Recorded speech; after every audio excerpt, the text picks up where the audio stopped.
Because people are Wow. still trying to date like they did in high school. Wow. Explain. Go. Please go into that. You know, you meet somebody who's 40 or 50 years old, maybe they're divorced, maybe they're widowed, maybe they've never been married, maybe not, maybe any of that, but they're trying to make relationships now like they did in high school.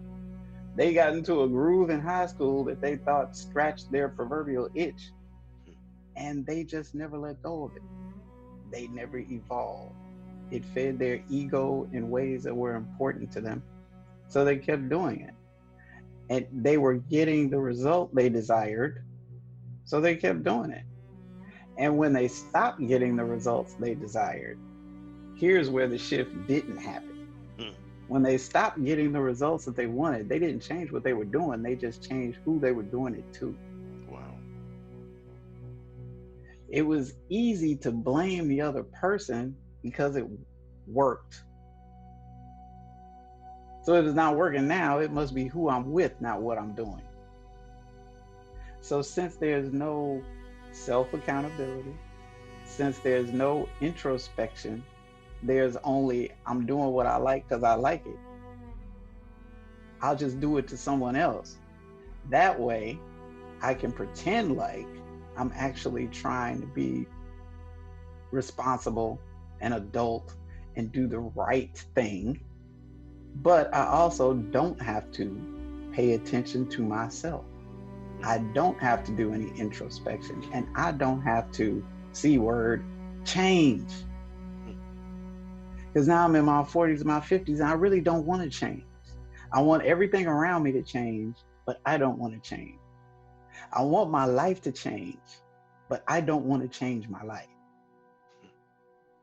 And people go into relationships from that perspective. That's why they ask stuff like, or they're constantly asking themselves, are you the right one? They're looking for the right one. Right. They're not trying to be the best one. Ooh. See, there's no real focus on being their best self. There's no focus on that sort of growth and evolution internally. Hmm. They're seeking the external validation that they used to get in high school from having other people desire them.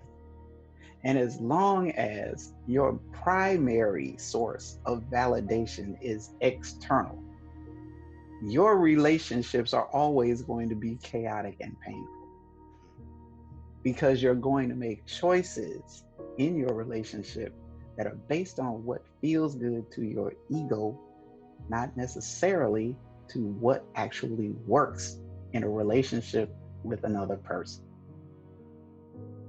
And until we are willing to cross that bridge, we can't reverse this dismal relationship dynamic because most people are going into relationships trying to get their egos stroked.